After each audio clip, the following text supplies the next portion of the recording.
The sharp air of Boston in autumn usually gave me a sense of hope. The scent of dry leaves and far-off wood smoke often reminded me that change could be beautiful. But not today. Today, the air pressed down on my chest like a weight I could not lift. I stood still at the entrance of our kitchen, the one we had redesigned together, where every tile and drawer once felt like a shared dream. Now it smelled of scorched sugar and something far more bitter. My eyes locked onto the bank statement lying carelessly on the counter, half covered by old receipts. It was from our joint account, the one we built slowly, purposefully, for a life we planned side by side. But this statement told a different story. A huge transfer. A name I had never heard before. Sophia Carter. Tuition payment. My heartbeat turned wild, erratic, like a bird crashing against glass. Sophia. The name repeated itself in my head like a cruel joke. In that moment, everything became painfully clear. He had been using our money to support a secret life. Another family. Another truth. I did not scream. I did not cry. Not yet. The betrayal was so complete, so merciless, that tears would not come. Instead, a cold stillness wrapped around me like armor. He made his choice. Now, he would learn what it means to lose everything. And before I tell you the rest, drop a comment telling me where you're watching from. If you've ever been betrayed and found the strength to rise again, hit like and subscribe. Your support helps carry these stories of survival forward. My name is Kaylee, and for the past 10 years, my life had been a carefully curated symphony of ambition, partnership, and quiet joy. I'm 32 years old, a senior architect at a thriving firm in downtown Boston, a city whose historical layers mirrored the intricate designs I brought to life. My days began precisely at 6 a.m., with the gentle alarm on my phone ushering in the stillness of dawn.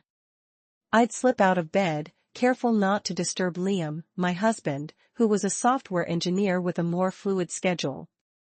The ritual was sacred, a quiet moment with a freshly brewed cup of black coffee, the aroma a comforting anchor in the morning haze, while I sketched ideas for new projects in my journal. My work was my passion. I loved the precision of drafting, the creative challenge of transforming abstract concepts into tangible structures, the satisfaction of seeing a building rise from the ground up, brick by painstaking brick.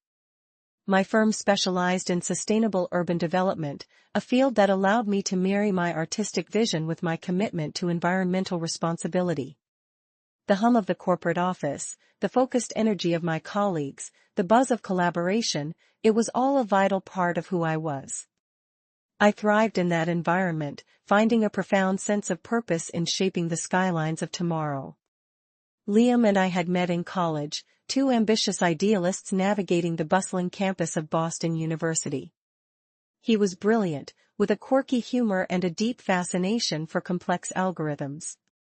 I was drawn to his quiet intensity, his quick mind, and the way his eyes crinkled when he laughed. Our relationship grew organically, rooted in shared dreams and a mutual respect for each other's intellectual pursuits.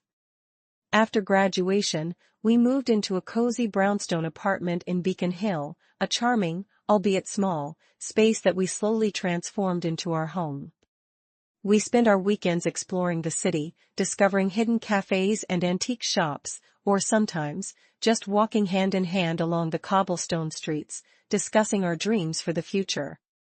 We talked about building a life together, a life rich in experiences rather than possessions. We envisioned a future where we could travel, maybe build our own dream home someday, a house designed with sustainable principles and a sprawling garden. We were diligent savers, meticulously setting aside a portion of each paycheck into a joint savings account, watching it grow with a shared sense of accomplishment. That account, affectionately dubbed our future fund, represented everything we were building, our freedom, our security, our shared aspirations.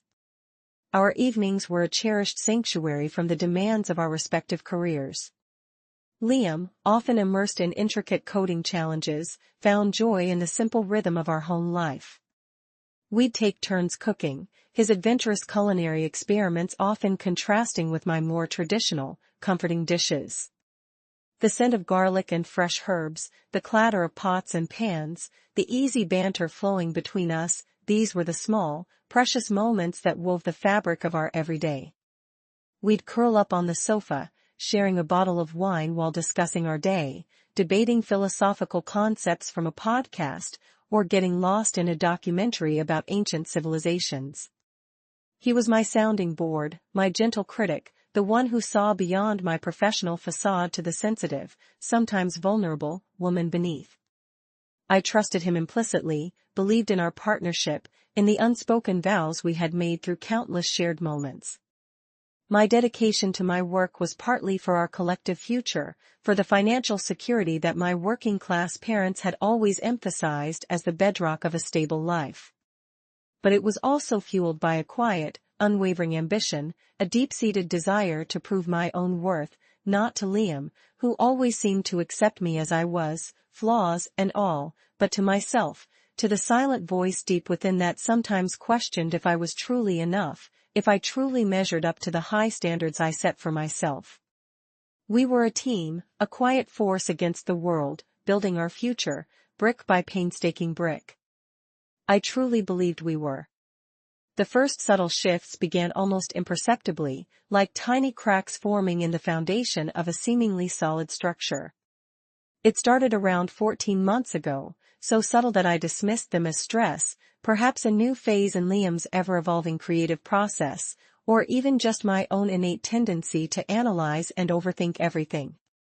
Liam, usually so open about his work, eager to share a new coding breakthrough or a particularly elegant solution he'd devised, began to become more guarded. When I'd inquire about his projects, he'd offer vague, dismissive answers, sometimes even a flicker of irritation crossing his face. Just busy, Kaylee. It's complex. The clarity I craved was replaced by evasiveness. His phone, once habitually left carelessly on the kitchen counter or tossed onto the sofa cushion, began to accompany him everywhere, a constant, almost obsessive presence in his hand. He'd check it furtively, a quick glance and then a swift return to his pocket, or he'd turn the screen away from me whenever a notification popped up. The chime of an incoming text message, once a harmless notification, now sent a tiny, almost imperceptible shiver down my spine, a whisper of unease I couldn't quite shake, a discord in our otherwise harmonious routine.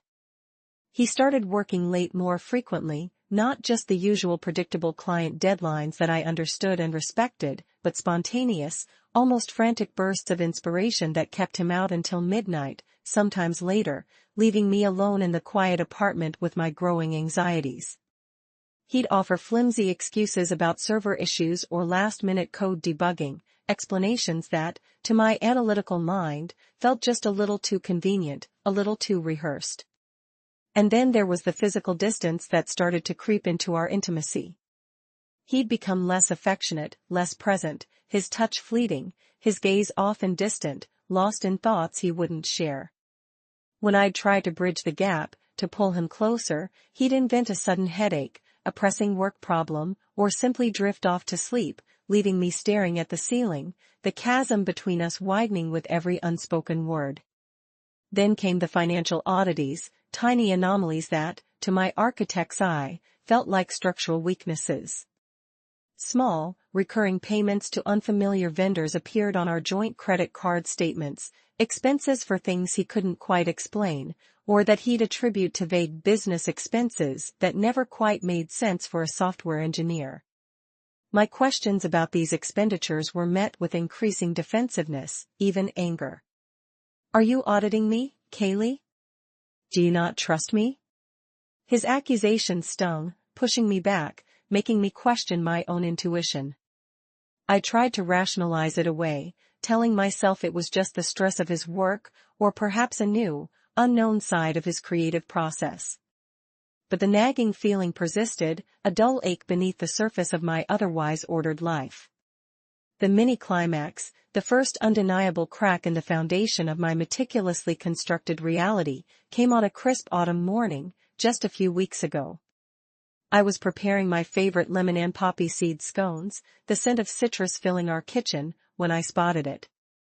A single receipt, tucked carelessly beneath a pile of newspapers on the counter, probably dropped from his pocket. It was from a children's boutique, a high-end store I'd never heard of, one that specialized in elaborate christening gowns and designer baby clothes. The date on the receipt was from 2 weeks prior. The amount was staggering, enough to buy an entire nursery's worth of luxury baby essentials. My breath hitched in my throat, a cold, sharp intake of air that felt like shattered glass. I turned the receipt over, my fingers trembling, and saw the name handwritten on the back, Sophia Carter. Sophia. The name was completely unfamiliar, a foreign, jarring intrusion into the sacred space of our shared life. A cold dread, far more chilling than any Boston winter, seeped into my veins, paralyzing me. I clicked on our shared online banking portal, my fingers trembling so violently I almost missed the cursor, and saw the transaction, a monumental transfer, occurring just 2 days after the receipt's date, funneled into an unfamiliar name, a name that now seared itself into my consciousness, Sophia Carter, tuition payment. My heart slammed against my ribs, a frantic, desperate bird trapped in a cage. Tuition? For what? A child? The world tilted violently on its axis. The familiar, comforting hum of the refrigerator, the gentle, rhythmic ticking of the grandfather clock in the hall, all became deafening, oppressive. A wave of nausea rose from deep within me, bitter and metallic, filling my mouth. My analytical mind, usually so adept at dissecting complex data and identifying precise patterns, struggled, desperately, to make sense of this new, horrifying input. It was a betrayal, stark, undeniable, and brutally laid bare in a single, damning transaction, a single, horrifying name. Every subtle sign I had observed, every late night, every lingering floral scent, every inexplicable argument, every defensive financial retort, they all clicked, sickeningly, into place, forming a coherent, agonizing picture of calculated deceit. The quiet, grounded life I had so carefully, painstakingly built, was not just cold, it was crumbling into dust around me. The shock was a physical blow, a cold, hard knot tightening excruciatingly in my stomach until I thought I might vomit. The anger came next, a white-hot flash that threatened to consume every fiber of my being, leaving only scorched earth in its wake. But beneath it all was a profound, aching pain, a deep, gaping wound inflicted by the knowledge that the person I had loved, trusted implicitly, and built my entire future with, was capable of such cold, calculated cruelty. 10 years. 10 years of building a life together, of trusting without question, of sacrificing my own desires for our shared future, for our future children, all for this? To be replaced by a secret family, a secret child, a secret life funded by our shared dreams? My mind reeled, a whirlwind of shattered memories and agonizing questions. The urge to confront him, to scream until my throat was raw, to shatter the illusion immediately, to watch his composure crack and crumble, to inflict a fraction of the pain he had caused, was almost unbearable. But something, a flicker of something stronger, a quiet, almost imperceptible voice from the deepest part of my being, stopped me. Perhaps it was the deeply ingrained architect in me, the one who understood that a flawed foundation could lead to catastrophic collapse, and that a problem must be fully understood before any effective reconstruction could begin. Or perhaps it was a primal self-preservation instinct, the quiet, insistent knowledge that I needed to protect myself from further, more devastating harm, from the public humiliation that such an outburst might bring. I would not give him the satisfaction of seeing me break, of seeing me reduced to a weeping victim. I didn't confront Liam that night, or the next. Instead, I moved through our shared brownstone like a ghost, each familiar object a stark, mocking reminder of the insidious lie. The carefully arranged blueprints on his desk, now a symbol of deceptive construction. The lingering scent of his cologne, now infused with the bitter tang of betrayal. The small, framed photo of us smiling on a beach in Nantucket, our faces blissfully unaware of the cracks already forming beneath the surface, the betrayal lurking in the shadows. Each detail twisted the knife in my gut, a slow, agonizing turn, deepening the wound. I spent agonizing, sleepless hours poring over old bank statements, meticulously checking every line item on credit card bills, desperately searching for any other hidden anomalies, any other proof that this wasn't just a fleeting mistake, a one-time lapse in judgment. Nothing immediately jumped out as overtly suspicious beyond the initial children's boutique receipt and the subsequent tuition payment, but the very act of searching, of doubting, corroded the last remnants of my trust, leaving a hollow ache where confidence once resided. He had been so meticulous, so careful in his deception, or perhaps this truly was his first real, undeniable slip, a fatal flaw in his arrogance. The thought sent a fresh wave of bitter nausea through me. My life, my future, everything I had invested, was irrevocably tied to this man, and he was capable of this level of cold, calculated deception. The realization was devastating, a weight pressing down on my chest until it was almost impossible to breathe, stifling me in my own home. The internal struggle was immense, a silent war raging within my own mind, each thought a battle. Should I demand answers, demand an explanation, demand remorse? Should I beg him to explain, to offer some semblance of hope for reconciliation, however faint? Or should I just pack a single bag, sever all ties, and disappear into the anonymity of the city, sparing myself further humiliation and heartbreak, the coward's way out? The victim mentality, an insidious whisper from years of trying to please others, of putting their needs before my own, of prioritizing harmony above truth, tugged at me, urging me towards passive resignation. But then, a different voice, a more resolute, unyielding presence, emerged from the depths of my being, quiet at first, then growing stronger, louder, until it drowned out the whispers of self-doubt. It was the voice of the architect who understood the importance of a solid foundation, the woman who had built her career from scratch, navigating complex, high-stakes financial markets with quiet confidence and unshakable resolve.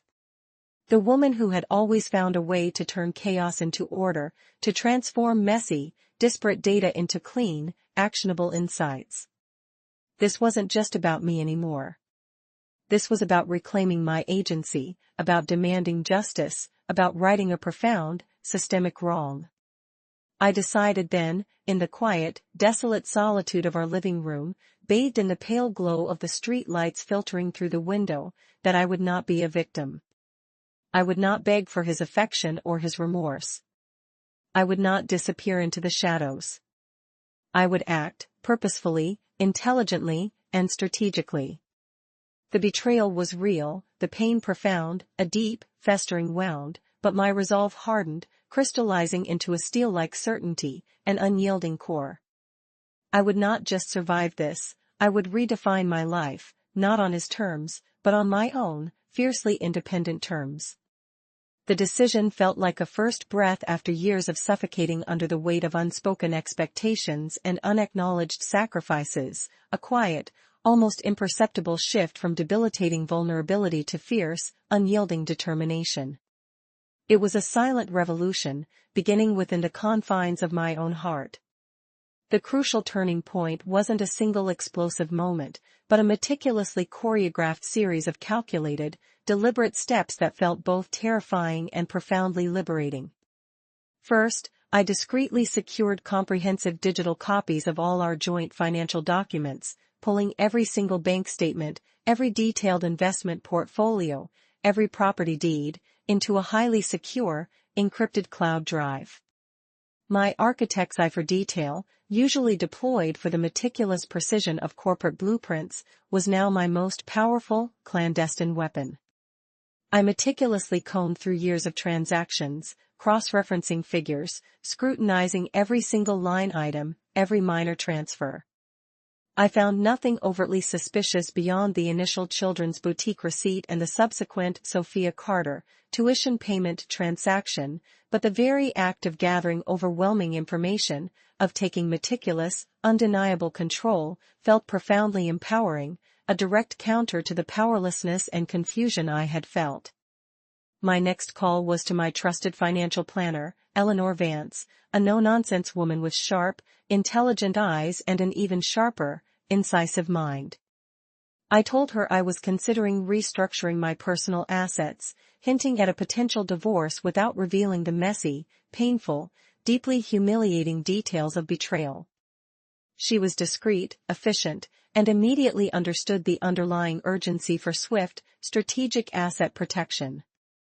Within days, my substantial personal savings were quietly moved to new, separate accounts, individual portfolios were established in my name only, and my name was efficiently, irrevocably removed from all joint credit cards.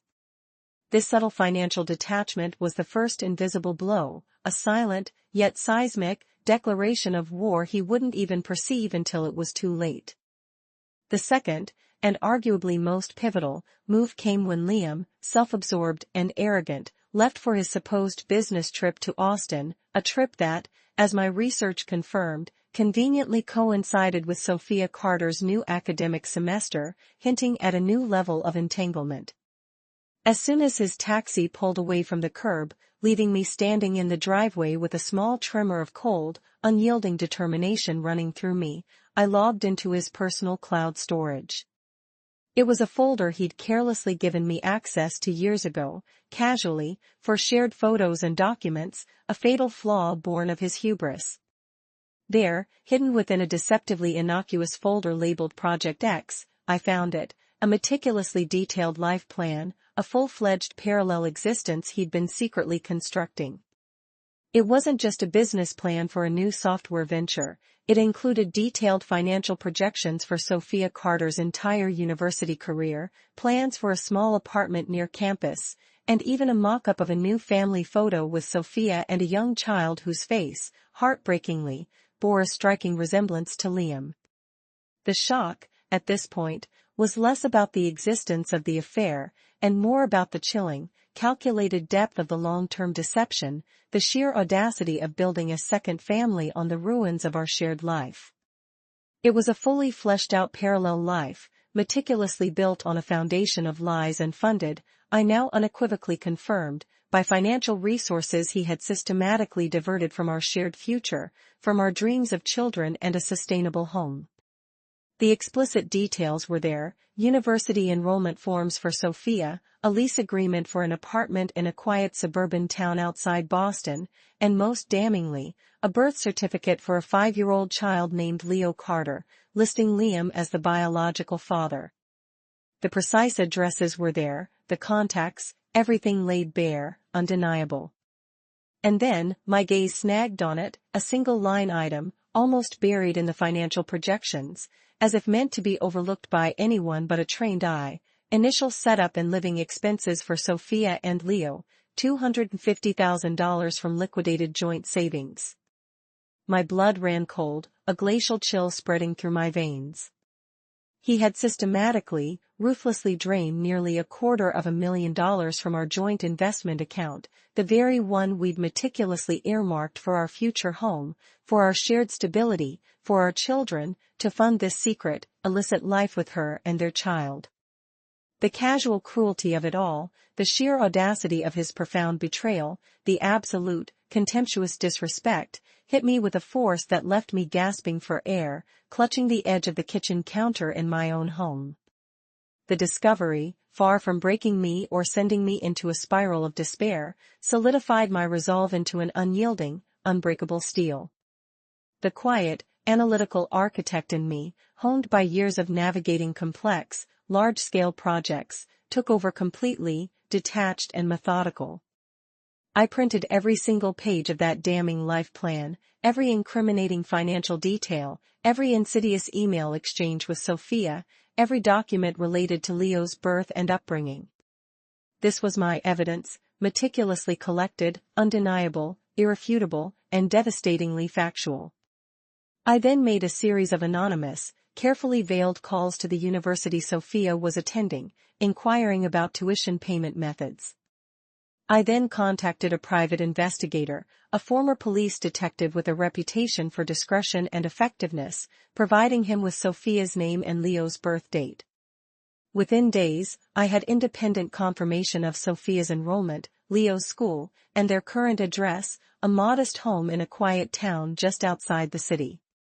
My final, and most strategic, move was to contact a highly recommended forensic accountant I knew through a mutual colleague, a quiet, unassuming woman named Brenda who specialized in untangling the most complex financial betrayals and had a chilling reputation for leaving no stone unturned, for finding every hidden penny. I handed her the thick stack of documents, the meticulously collected bank statements, the incriminating life plan, and calmly, factually, explained everything, without a single tear, without a single tremor in my voice. Brenda listened, her expression unreadable, her sharp eyes assessing every detail, then simply said, with a quiet, steely conviction, "Kaylee, this isn't just a clean sweep, this is a total demolition." Her words were not a threat, but a solemn promise of inevitable, absolute justice. From that moment, I was no longer just reacting to his betrayal, I was actively, strategically orchestrating his complete downfall, reclaiming my power with every deliberate, calculated move. The power had irrevocably shifted. The unfolding of my secret plans began the very next day, with a precision that would have made my quantitative analysis professors proud, and my most demanding architecture clients nod in approval. While Liam was supposedly working in Austin, oblivious and arrogant in his self-made illusion of freedom, and likely reveling in his illicit vacation in Tulum with Sophia, I was systematically dismantling his carefully constructed deception, brick by insidious, invisible brick. My first move, meticulously guided by Brenda, the forensic accountant, was to initiate a quiet, yet ruthlessly thorough, forensic audit of all our joint accounts stretching back 5 years. We uncovered a chilling, consistent pattern of small, regular, almost imperceptible withdrawals from our shared investment portfolio, the very funds we had patiently accumulated for our future together, for our first child, for our dream home. These funds were systematically rerouted, a digital breadcrumb trail leading directly to a newly established, clandestine business account under Liam's name, then swiftly transferred to Sophia Carter's personal bank account. The individual sums weren't astronomical on their own, deliberately designed to evade immediate detection, but cumulatively, they amounted to over $250,000, precisely the exact initial setup and living expenses for Sophia and Leo explicitly mentioned in his damning life plan. The digital trail was undeniable, irrefutable, a damning testament to my analytical precision and his shocking, contemptuous carelessness. Next, I worked in seamless, silent coordination with Eleanor, my financial planner, to implement a swift and decisive freeze on all remaining joint accounts. The official reason cited was unusual activity flagged by the bank's automated fraud detection system, a convenient, legitimate cover for my deliberate, strategic actions. This was a critical preemptive strike, ensuring he couldn't access further funds, divert more assets, or attempt to hide his illicit gains once my carefully planned actions became unequivocally clear. The legal framework was also meticulously set in motion. Through Brenda's extensive connections in the high-stakes legal world, I secured a consultation with a top-tier divorce attorney, a formidable, no-nonsense woman with a reputation for ruthless efficiency, unwavering integrity, and a near-perfect track record in complex financial cases. Her name was Anya Sharma, and after reviewing Brenda's comprehensive audit report, complete with all supporting documents, she smiled thinly, a chilling glint in her sharp eyes, and stated, "Ms. Miller, we will not just win, we will utterly redefine the term equitable distribution in this city and beyond." The phrase resonated deeply with me, not with a thirst for raw, emotional vengeance, but with a profound, unshakable desire for justice, for balance, for a fair, unequivocal reckoning based on undeniable, irrefutable proof. My discreet, yet potent, plans also extended strategically to Liam's professional sphere. I sent a series of anonymous, meticulously crafted emails to key industry contacts within his tight-knit software development world. These emails subtly hinted at grave ethical concerns regarding a new, unlaunched software product and its questionable funding, citing potential intellectual property issues and undisclosed conflicts of interest. Crucially, there were no direct accusations, no inflammatory language, just enough precise, verifiable information to spark immediate, intense curiosity and, more importantly, trigger thorough due diligence. I attached carefully excerpted portions from his secret life plan, altered slightly to remove any direct link to me but retaining the core incriminating details of his creative partnership with Sophia and the existence of a hidden child. The ripples began almost immediately, a subtle tremor through his professional network that quickly escalated. Within mere days, I heard whispers of due diligence issues and unusual funding anomalies circulating ominously through the tech community. A major venture capitalist firm, one he had been ardently courting for months, suddenly and inexplicably pulled out of a preliminary funding meeting with Liam, citing unforeseen internal policy changes and concerns about undisclosed liabilities. The ground was inexorably shifting beneath his feet, his carefully constructed career beginning to buckle, and he, in his self-absorbed arrogance, had absolutely no idea why. The quiet elegance of the entire plan lay in its surgical precision, a series of precisely timed, calculated moves designed not to destroy him in one explosive moment, but to systematically, inevitably, unravel his intricate web of deception from the inside out, piece by agonizing piece, ensuring that his eventual downfall felt not like my vengeful doing, but like the organic, unavoidable consequence of his own egregious, self-serving choices. The aftermath arrived not with the deafening bang of an explosion, but with a chilling, prolonged series of bewildered, then increasingly desperate, phone calls and emails that painted a vivid picture of Liam's crumbling world. The first was from Liam, just a few days after he returned from what he probably thought was a triumphantly successful, romantic getaway. His voice, usually so smooth and confident, was now laced with raw confusion, a hint of nascent panic, and a thinly veiled accusation. "Kaylee, what in God's name is going on with the joint account? The bank just called me, told me it's frozen due to suspicious activity. Did you do something? Is this your doing?" My response, delivered with an icy calm that surprised even myself, was measured, precise, and utterly devoid of any emotion. "Liam, after 10 years of shared finances, and in light of recent, disturbing discoveries, I'm simply ensuring my personal assets are protected. Your recent business trip to Tulum, Mexico, and your rather extensive secret life plan with your creative partner, Sophia, and your son, Leo, suggested a definitive need for extreme caution on my part. My financial analyst background necessitates such due diligence, you understand." The silence on the other end was absolute, a profound, suffocating void, broken only by his sputtered, disbelieving, "Tulum? Sophia? Leo? What are you talking about? You're insane." The denial was pathetic, utterly transparent, but the quiet, profound satisfaction that coursed through me was immense, a bittersweet taste of undeniable justice. The subsequent communications from Liam escalated quickly, morphing into a volatile mix of seething anger, aggressive bluster, and thinly veiled threats. He accused me of hacking his accounts, of fabricating evidence, of being a cold, calculating witch who had meticulously planned his ruin out of spite.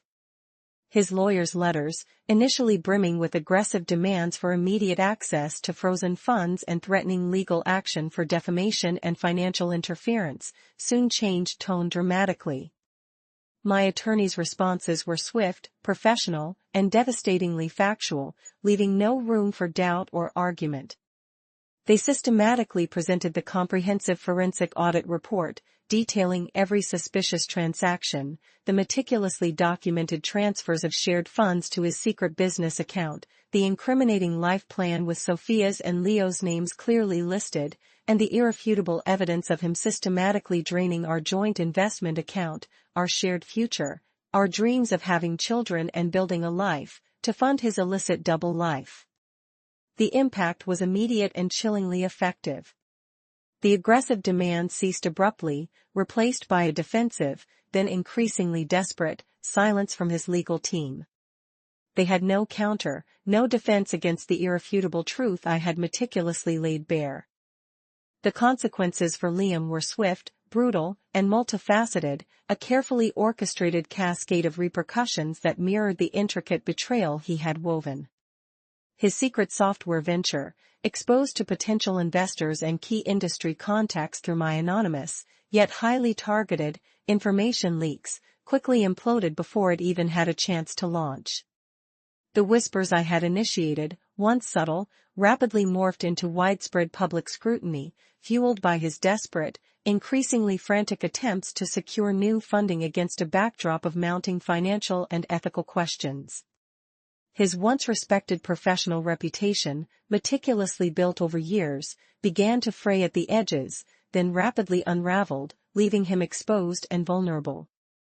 I heard through mutual acquaintances in the tech world that several of his most lucrative freelance clients had quietly, but decisively, terminated their contracts, citing vague unforeseen complications and alignment issues.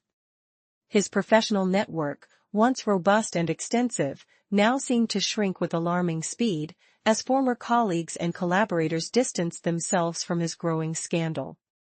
His personal life also spectacularly unraveled. Sophia, apparently far less interested in a creative partner who was now facing imminent legal battles, financial ruin, and public exposure, quickly vanished from the scene, taking Leo with her. Liam was left utterly alone, stripped bare of his illusions. The elegant deception he had so carefully constructed, the illusion of a perfect parallel life, collapsed entirely under the crushing weight of its own lies, leaving him with nothing but a ruined reputation, systematically frozen accounts, a mountain of mounting legal fees, and the bitter taste of public humiliation. It was a downfall of his own making, orchestrated not by my direct hand, but by the relentless, unforgiving exposure of his deceit. For me, the journey was far from easy, despite the profound satisfaction of justice. The emotional toll of the deep, prolonged betrayal, the public and often messy nature of the divorce proceedings, and the constant, draining legal back and forth left me emotionally depleted, physically exhausted, and psychologically vulnerable. There were countless nights when I cried until my eyes were swollen and raw, tears of grief not just for the lost relationship, but for the shattered illusion of a shared future, for the children who would never be, for the years of trust that had been irrevocably broken. There were days when the exhaustion was so profound I could barely pull myself out of bed, battling a heavy, suffocating fog of despair. Yet, my support system, a small but fiercely loyal circle of friends and colleagues, rallied around me, a beacon in the darkness. They brought comforting meals, offered endless hours of patient listening, and provided unwavering encouragement, constantly reminding me of my inherent strength. My therapist, a kind and insightful woman named Dr. Chen, became an invaluable guide, helping me navigate the complex, often turbulent currents of grief, anger, and, eventually, profound resilience. "You're not just surviving, Kaylee," she told me during one particularly challenging session, her voice gentle yet firm, "you're actively reclaiming yourself, piece by painful, courageous piece. You are rebuilding your foundation, stronger, more authentic, and more beautiful than ever before." Her words resonated deeply, a quiet, powerful affirmation in the very eye of the storm, a truth I desperately needed to hear. The legal proceedings were arduous, protracted, and at times, intensely hostile, but ultimately, they culminated in a resounding, definitive victory. The settlement, undeniably bolstered by the irrefutable evidence of Liam's blatant financial malfeasance and the meticulously detailed forensic audit, was overwhelmingly in my favor, ensuring my immediate and long-term financial security and, more importantly, providing a profound, irrefutable sense of undeniable justice. The brownstone home Liam and I had once shared, now irrevocably tainted by the memories of his insidious betrayal, was swiftly sold, the proceeds divided, severing the last tangible, physical link to a life that had been, in retrospect, a carefully constructed illusion. It was a definitive, liberating break, a clean cut from a toxic past. The ultimate rise, for me, wasn't about external displays of newfound wealth or public shaming, though the poetic justice of Liam's spectacular downfall was undeniably, deliciously satisfying. It was, rather, a profound internal transformation, a hard-won affirmation of self-worth that had been buried deep beneath years of unconsciously seeking external validation, of molding myself to fit others' expectations, of prioritizing a false harmony. I bought a new apartment, deliberately smaller than our old brownstone, yet filled with an abundance of natural light, the invigorating scent of fresh paint, and an overwhelming sense of quiet, hard-earned independence. I meticulously decorated it with abstract art that truly spoke to my soul, with towering bookshelves overflowing with literature that nourished my mind, with vibrant, resilient plants that thrived under my consistent, nurturing care. It was a sanctuary, a sacred space that unequivocally reflected my authentic self, unburdened by past expectations or hidden truths. My professional career, far from being derailed by the personal upheaval, flourished with unprecedented vigor. The intense focus, meticulous precision, and unwavering resilience I had honed in battling Liam's insidious deception translated seamlessly into my work, leading to groundbreaking innovative architectural projects and unprecedented success within my firm. I was recognized, not just for my exceptional analytical skills and strategic foresight, but for my profound resilience, my unyielding integrity, and my unwavering commitment to ethical practices, values that now shone brighter than ever before, forged in the crucible of adversity. I began actively mentoring young women in architecture, sharing not just design insights and complex project management strategies, but invaluable lessons on self-worth, on the critical importance of setting firm boundaries, and on the quiet power of trusting their own unwavering instincts, even when society, or loved ones, tell them otherwise. It was a way of giving back, of transforming my pain into profound purpose, of ensuring that other women found their voices sooner than I did. I also joyfully rediscovered old passions that had long been neglected, pushed aside by the demands of a relationship built on illusion. I enrolled in an advanced pottery class, a hobby I'd always loved but had systematically pushed aside during my years of relentless corporate work and exhaustive relationship building. My hands, once accustomed to the cold precision of architectural drafting, now found solace in the earthy embrace of clay, shaping raw material into beautiful, tangible forms. It was a therapeutic, almost meditative practice, a direct counter to the digital world I inhabited daily. My camera became a powerful new tool, not just for capturing fleeting images, but for truly seeing the world anew, for noticing the inherent beauty in imperfection, for capturing authentic moments of profound truth that had previously eluded me. I traveled, not to escape from a painful past, but to actively explore, to immerse myself fully in vibrant new cultures, to experience the boundless wonders of the world entirely on my own terms, unbound by anyone else's schedule or desires. My journey was not just about overcoming betrayal, it was about actively, purposefully building a life so profoundly rich in meaning, so overflowing with purpose, that the past, however painful, became merely a fading footnote in a larger, far more compelling and beautiful narrative of self-discovery. The quiet confidence I now possessed was a far more valuable asset than any multi-million-dollar financial portfolio.